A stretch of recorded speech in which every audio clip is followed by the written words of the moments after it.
Shalom semuanya, Bapak Ibu yang terkasih, yang saat ini mungkin masih ada di rumah atau dimanapun Bapak Ibu berada.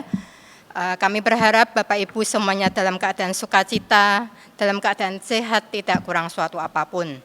Kita bertemu kembali di acara persekutuan Komisi Usia Lanjut pada pagi hari ini. Kita akan memulai acara ini, kita akan menyanyikan pujian kita, Tetaplah Berkarya.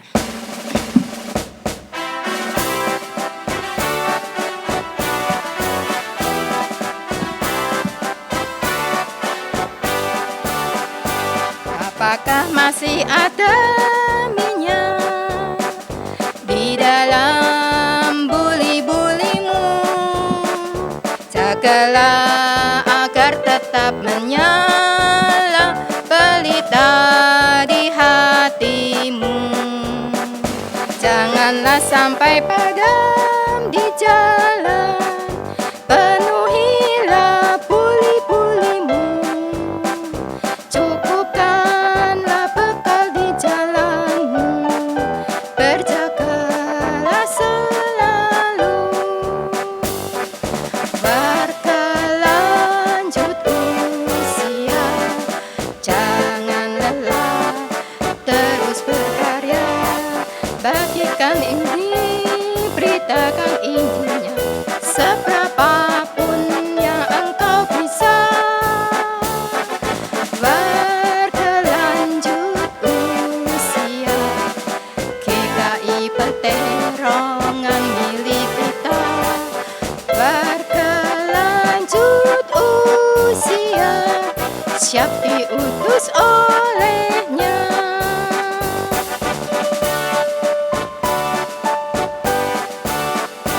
Betapa besar pelitamu, himpunlah menjadi satu. Pastilah akan bertambah terang, menyinari sekitarmu. Jangan sampai patah semangatmu, walau telah lanjut usiamu. Tetap setia melayani Tuhan sesuai kemampuanmu. Berkelanjut usia, beruntunglah, terus berkarya. Bagikan kasih, beritakan Injilnya, seberapapun yang engkau bisa. Berkelanjut usia, GKI Peterongan milik kita. Berkelanjut usia, siap diutus olehnya. Ya, Bapak Ibu sekalian, sebelum kita melanjutkan persekutuan Komisi Usia Lanjut pada pagi hari ini, kita akan masuk di dalam doa. Mari Bapak Ibu, kita bersama-sama masuk ke hadirat Tuhan di dalam doa. Tuhan, terima kasih sampai saat ini Engkau masih memelihara kami, masih memelihara kehidupan kami Tuhan hari lepas hari hingga sampai saat ini. Walaupun Tuhan kami sampai saat ini belum bisa berjumpa dengan saudara-saudara kami tatap muka, namun Tuhan kami tetap bersyukur Engkau tetap menyertai setiap kehidupan kami di Komisi Usia Lanjut di tempat ini. Biarlah Tuhan Engkau juga akan menyertai setiap kami, setiap anak-anak-Mu. Engkau tetap memberi semangat kepada kami Tuhan, sehingga kami tetap ada di dalam penyertaan-Mu. Biarlah Tuhan Engkau yang juga akan membuka hati kami senantiasa, sehingga hati kami senantiasa rindu untuk dengar-dengaran akan firman-Mu. Dan biarlah Tuhan Engkau juga akan memberkati kami satu persatu, baik yang saat ini ada di rumah maupun ada di tempat manapun saat ini mereka berada. Engkau juga akan menyertai mereka ya Tuhan. Dan biarlah Tuhan Engkau juga akan menyertai setiap acara ini dari awal sampai akhirnya. Dan biarlah Tuhan apabila nanti firman-Mu akan diberitakan oleh hamba-Mu Pendeta Jerdi, firman itu pun juga boleh menjadi rema di dalam kehidupan kami. Terima kasih ya Tuhan, kami sungguh serahkan semuanya hanya ke dalam tangan-Mu. Dalam nama Tuhan Yesus, kami sudah berdoa dan mengucap syukur. Amin. Kita sebagai anak-anak Tuhan, kita tidak usah khawatir. Walaupun saat ini keadaan sudah begitu mencemaskan, keadaan pandemi yang tidak berakhir, yang belum berakhir sampai saat ini, kita kita takut untuk bepergian kemana-mana. Tapi Tuhan berjanji, kita tidak usah khawatir, kita tidak usah takut, kita tidak usah cemas, karena Tuhan senantiasa menyertai apa yang kita lakukan.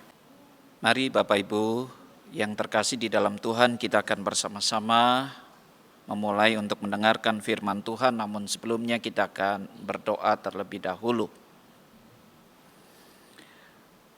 Terima kasih ya Tuhan, jikalau Engkau selama ini membimbing kami, menolong, melindungi kami hingga kami boleh berada di dalam keadaan baik, tidak kekurangan suatu apapun, semuanya itu oleh karena berkat yang daripadamu. Biarlah ketika kami bersekutu dengan Tuhan pada pagi hari ini dan bergumul mendengarkan akan kebenaran firman Tuhan, kami sadar bahwa Engkau masih tetap ada di dalam kehidupan kami, sehingga segala perjalanan hidup kami tidak seorang diri, tetapi ada Tuhan di samping kami yang membimbing kami. Oleh karenanya hadirlah di tengah-tengah kami, dan biarlah firman Tuhan sungguh-sungguh menguatkan, menghibur, dan memberikan satu kegembiraan dalam hidup kami dari hari ke hari. Hamba-Mu yang menyampaikannya kiranya Engkau juga yang urapi. Berfirmanlah kepada kami karena kami siap untuk mendengarkannya. Di dalam nama Tuhan Yesus Kristus kami berdoa. Amin. Bapak Ibu yang terkasih di dalam Tuhan, kita akan membaca bersama sesuai dengan tema kita pada pagi hari ini, terambil dari 1 Raja-Raja pasalnya yang ke-19, mulai ayatnya yang ke-9 sampai yang ke-15. 1 Raja-Raja pasal 19 ayat 9 hingga yang ke-15. Yang demikianlah firman-Nya. Allah menyatakan diri di Gunung Horeb. Di sana masuklah ia, dalam hal ini Elia, ke dalam sebuah gua dan bermalam di situ. Maka firman Tuhan datang kepadanya demikian. Apakah kerjamu di sini, hai Elia? Jawabnya, aku bekerja segiat-giatnya bagi Tuhan Allah semesta alam, karena orang Israel meninggalkan perjanjianmu, meruntuhkan mezbah-mezbahmu dan membunuh nabi-nabimu dengan pedang. Hanya aku seorang dirilah yang masih hidup, dan mereka ingin mencabut nyawaku. Lalu firman-Nya, keluarlah dan berdiri di atas gunung itu di hadapan Tuhan. Maka Tuhan lalu angin besar dan kuat yang membelah gunung-gunung dan memecahkan bukit-bukit batu mendahului Tuhan. Tetapi tidak ada Tuhan di dalam angin itu. Dan sesudah angin itu datanglah gempa. Tetapi tidak ada Tuhan dalam gempa itu. Dan sesudah gempa itu datanglah api. Tetapi tidak ada Tuhan dalam api itu. Dan sesudah api itu datanglah bunyi angin sepoi-sepoi basah. Segera sesudah Elia mendengarkannya, ia menyelubungi mukanya dengan jubahnya, lalu pergi keluar dan berdiri di pintu gua itu. Maka datanglah suara kepadanya yang berbunyi, apakah kerjamu di sini, hai Elia? Jawabnya, aku bekerja segiat-giatnya bagi Tuhan Allah semesta alam, karena orang Israel meninggalkan perjanjianmu, meruntuhkan mezbah-mezbahmu dan membunuh nabi-nabimu dengan pedang. Hanya aku seorang dirilah yang masih hidup, dan mereka ingin mencabut nyawaku. Firman Tuhan kepadanya, pergilah, kembalilah ke jalanmu melalui padang gurun ke Damsyik, dan setelah engkau sampai, engkau harus mengurapi Hazael menjadi raja atas Aram. Demikianlah firman Tuhan, berbahagialah mereka yang senantiasa mendengarkannya, menyimpannya, terlebih suka untuk memperlakukan di dalam kehidupannya hari lepas hari. Bapak Ibu Saudara yang terkasih, ketika kita berbicara dengan tema masih adakah Tuhan dalam hidupku, ada sebuah cerita, kisah tentang seorang reformator yang bernama Martin Luther. Dia adalah seorang profesor di bidang teologi, sekaligus dia adalah pastor yang berasal dari Jerman. Nah, Martin Luther ini sangat terkenal karena dia adalah orang yang menggerakkan atau membaharui sebuah perubahan di dalam gereja, di dalam sejarah kekristenan, gereja Kristen Protestan tentunya.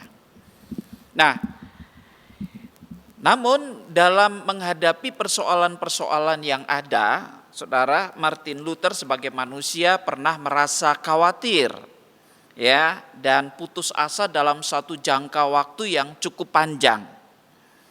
Nah, ketika ia mengalami hal itu di dalam kehidupannya, apa yang terjadi kemudian? Ya, ada perubahan-perubahan yang dilihat oleh istri daripada Martin Luther. Sehingga suatu kali sang istri kemudian berpakaian kabung yang berwarna hitam. Nah, ketika satu pagi si Martin Luther itu bangun dan dia melihat sang istri memakai pakaian kabung berwarna hitam, lalu dia berkata, "Loh, siapa yang meninggal?" Tanya Luther kepada istrinya. Lalu apa jawab sang istri? Sang istri itu kemudian menjawab, "Yang meninggal adalah Tuhan Allah." Luther terkejut. Allah meninggal. Bagaimana kamu bisa berkata begitu? Tanya Martin Luther kepada istrinya. Kemudian istrinya yang menjawab, "Ya, Allah meninggal dan itu terlihat dari bagaimana kamu hidup, cara hidupmu saat ini. Seolah-olah Allah sudah tidak ada lagi. Ya, Allah seolah-olah tidak ada lagi di dalam hidupmu dan seolah-olah dia juga tidak punya kuasa bagimu. Sehingga hidupmu dari hari ke hari dilalui dengan perasaan yang tidak memiliki gairah dan semangat." Nah, pada saat itulah Martin Luther sadar dan menyadari bagaimana cara hidupnya saat ini. Yang menggambarkan seolah-olah Allah itu telah mati dan tidak melindungi mereka, ya, dan tidak mengasihi dan tidak peduli seolah-olah terhadap persoalan-persoalan yang dihadapi saat ini. Oleh sebab itu kemudian Luther mulai hari itu dia bangkit kembali, dia berubah sikap dan cara hidupnya, cara pandang hidupnya terhadap setiap persoalan-persoalan yang ada di dalam hidup ini. Nah, Bapak Ibu yang terkasih di dalam Tuhan, ketika dihadapkan dengan kesukaran hidup, persoalan-persoalan yang ada, dan apalagi ketika kita menghadapi itu seorang diri, ya, apa yang ada di dalam diri kita seolah-olah kita ini tidak ada yang menolong dan kita hanya berada di dalam kesendirian. Dan oleh karena itu kita kemudian kehilangan pengharapan, kita berputus asa, kita menyerah. Dan seolah-olah tidak ada lagi yang dapat menolong kita. Dan itulah gambaran yang terjadi di dalam diri seorang hamba Tuhan yang bernama Nabi Elia. Saudara perhatikan bagaimana kita bisa melihat perubahan Nabi Elia ketika ia berada di Gunung Karmel. Dan Nabi Elia yang berada di Gunung Horeb, sangat beda sekali. Ketika Nabi Elia berada di Gunung Karmel, dia mendemonstrasikan ya, menunjukkan akan Allahnya yang hidup itu, dia meminta kepada nabi-nabi Baal semuanya untuk meminta kepada ilah mereka membakar korban bakaran yang sudah disediakan. Seharian nabi-nabi Baal itu menari-nari dan meminta api dari langit agar membakar korban persembahan itu, tetapi seharian itu tidak terbakar. Sehingga Elia mengejek ilah daripada nabi-nabi Baal itu. Dan Elia ingin menunjukkan Allah yang ia sembah. Dan giliran Nabi Elia, dia menyuruh mereka untuk menyiram korban persembahan itu dengan air. Dan pada saat itu juga dia meminta kepada Allahnya untuk memberikan api itu dari langit dan membakar seluruh korban persembahan bakaran itu. Di situ Elia seolah-olah bisa membusungkan dada dan menunjukkan dia punya semangat yang luar biasa, gairah yang besar. Sehingga dengan semangat gairah yang besar dan luar biasa, dia merasa dia menang karena ada Allah. Lalu dia menyuruh untuk membunuh nabi-nabi Baal itu, nabi-nabi palsu, sekitar 400 orang. Nah, dia menang. Ya, dia bisa menunjukkan sesuatu yang luar biasa. Dia bisa bersemangat. Tetapi manakala saudara, apa yang terjadi dengan dirinya ketika ya kemudian diketahui bahwa Elia melakukan pembunuhan terhadap nabi-nabi Baal itu, maka Isabel, ya, istri daripada Raja Ahab, merasa bahwa nabi-nabinya dibunuh, dia mengancam untuk membunuh Elia. Mendengar akan hal itu, Elia merasa nyawanya terancam, Elia merasa bahwa dia akan dibunuh dan dia akan mati. Maka apa yang terjadi? Dia melarikan diri ke padang gurun menuju gunung Horeb. Nah, di dalam perjalanan kita bisa melihat bagaimana Elia merasa begitu putus asa, tidak punya pengharapan. Elia merasa tidak ada semangat sama sekali dan dia hanya ingin mau mati saja. Seolah-olah Allah yang dia kenal di Gunung Karmel itu tidak ada. Seolah-olah Allah yang membela dia, menunjukkan kuasanya di Gunung Karmel itu pergi begitu saja. Dan seolah-olah tidak melindungi Nabi Elia. Nah, rupa-rupanya ketika mendapatkan permasalahan ancaman, Elia begitu takut. Dia hanya fokus kepada persoalannya. Dia hanya melihat pada masalah-masalah yang ia dihadapi, tetapi dia tidak melihat kepada Allah yang baru saja berkarya di Gunung Karmel. Ya, sehingga dia tidak bisa melihat Allah yang hadir bagi dirinya, menyertai dan melindungi akan dirinya. Nah, Bapak Ibu Saudara yang dikasihi Tuhan, kemudian ketika dia masuk ke dalam goa di Gunung Horeb itulah dia bersembunyi, lalu kemudian Tuhan berbicara kepadanya, keluarlah dan berdiri di atas gunung itu di hadapan Tuhan. Maka Tuhan lalu, saudara, angin besar yang kuat membelah gunung-gunung, memecahkan bukit-bukit, mendahului Tuhan, tetapi tidak ada Tuhan di sana. Dan sesudah angin datanglah gempa, tetapi tidak ada Tuhan di gempa itu. Dan sesudah gempa itu datanglah api, tetapi tidak ada Tuhan dalam api itu. Dan sesudah api datanglah bunyi angin sepoi-sepoi basah. Nah, disitulah Elia merasakan kehadiran Tuhan. Jadi dari firman Tuhan ini sebetulnya ingin dikatakan bagaimana, saudara? Bahwa Allah hadir tidak senantiasa dengan menunjukkan akan kuat kuasanya. Tidak menunjukkan akan segala sesuatu yang luar biasa, yang penuh dengan mujizat, yang penuh dengan hal-hal yang mengagumkan begitu. Tidak. Kadang-kadang Allah hadir ya, mendampingi, menyertai manusia di dalam karya-karya yang kadang kita tidak sadari. Tetapi disitulah Allah.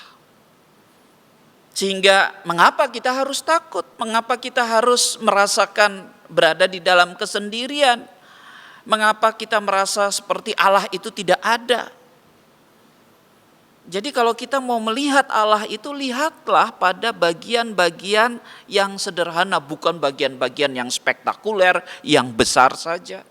Tetapi yang sederhana, yang penuh dengan kelembutan di mana Allah bekerja. Nah, ketika kita merasakan kehadiran Allah yang demikian, saudara, maka kita akan tetap bersemangat. Kita akan tetap merasakan kehadiran Allah, kita punya kepekaan terhadap kehadiran Allah itu. Sehingga kita yakin betapapun besar persoalan kita, Allah tetap hadir dan Dia tidak pernah meninggalkan kita. Dan oleh sebab itu Allah berkata kepada Elia bahwa kamu masih punya tugas. Kamu harus mengerjakannya, kamu harus menyelesaikannya. Yaitu apa? Dia harus mengurapi Hazael untuk menjadi raja atas Aram. Nah, Bapak Ibu yang terkasih, ya, bahwa hidup kita juga masih memiliki akan tugas-tugas yang daripada Tuhan. Marilah kita tetap semangat, marilah kita melihat bagaimana Tuhan menitipkan atau memberikan satu tugas-tugas bahwa kita masih bisa melakukan banyak hal di dalam hidup ini. Meskipun hanya berdoa, meskipun hanya kemudian memberikan semangat kepada orang lain, menemani orang lain, ya, mendengarkan keluh kesah orang lain. Biarlah kita lakukan itu dengan semangat. Dan kita menghadapi hidup ini dengan semangat, apalagi di masa pandemi ini, kita tidak bisa keluar kemana-mana, lalu kita merasa, lebih baik aku mati aja dah. Enggak begitu, ya. Tetap semangat, dan dimanapun kita berada, yakinlah bahwa Tuhan tetap hadir dan menolong kita, dan selalu memberkati kita. Oleh sebab itu, meskipun perjumpaan kita hanya lewat daring semacam ini ataupun virtual secara online, tetapi biarlah kita bisa melihat kehadiran Allah dan kita tetap bersemangat, kita mengikuti perjumpaan-perjumpaan persekutuan ini karena Allah selalu memberikan dan menolong kita. Nah, selamat menjalani kehidupan ini, selamat tetap berkarya di dalam segala kehidupan, kekuatan yang Tuhan berikan kepada saudara dan saya, sehingga pada akhirnya kita dapat mempermuliakan nama Tuhan. Dan ketika saudara dan saya dipakai, Tuhan pasti akan melengkapi dan memberikan kuat kuasanya bagi kita semuanya. Amin. Mari kita akan masuk di dalam doa-doa syafaat kita. Kita berdoa.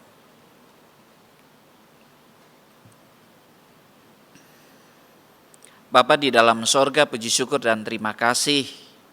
Hari ini Engkau mengingatkan kami bagaimana sesungguhnya Engkau tetap hadir dalam hidup kami. Kadang Engkau hadir memperlihatkan akan keperkasaan dan kuasa-Mu lewat segala karya-karya yang mengagumkan, karya-karya yang penuh spektakuler, karya-karya yang penuh dengan mujizat-mujizat, yang dimana kami semakin yakin dan percaya dan kami semakin bersemangat untuk mengikut Tuhan. Namun manakala kadangkala kami tidak merasakan apa-apa, seolah-olah Allah diam di dalam keheningan, sementara kami bergejolak di dalam menghadapi persoalan-persoalan hidup ini. Lalu kami melihat bahwa sepertinya Allah tidak ada.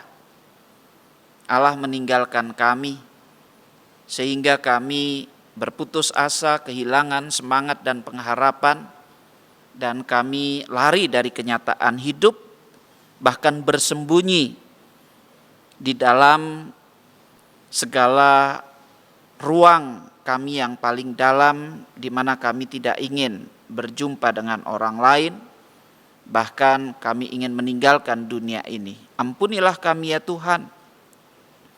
Biarlah kami dapat keluar dari persembunyian kami dan dapat menghadapi realitas kehidupan ini dan berani untuk menghadapi segala persoalan-persoalan hidup, karena hari ini kami yakin Allah bekerja bukan saja dalam hal-hal yang spektakuler, yang luar biasa, tetapi Allah juga berkarya di dalam keheningan, di dalam kesunyian, kesenyapan. Dan di sana kami boleh melihat bahwa persoalan-persoalan itu akan Engkau selesaikan dengan cara Tuhan yang tidak dapat kami mengerti, dan bahkan mungkin tanpa disadari kami melihat bahwa persoalan-persoalan itu telah selesai. Tuhan, biarlah dengan satu keyakinan dan dengan segala kepercayaan yang penuh, kami boleh menyerahkan diri kami, dan ada perubahan-perubahan yang ada di dalam hidup kami, di mana kami terlihat bersukacita di dalam menghadapi hidup ini.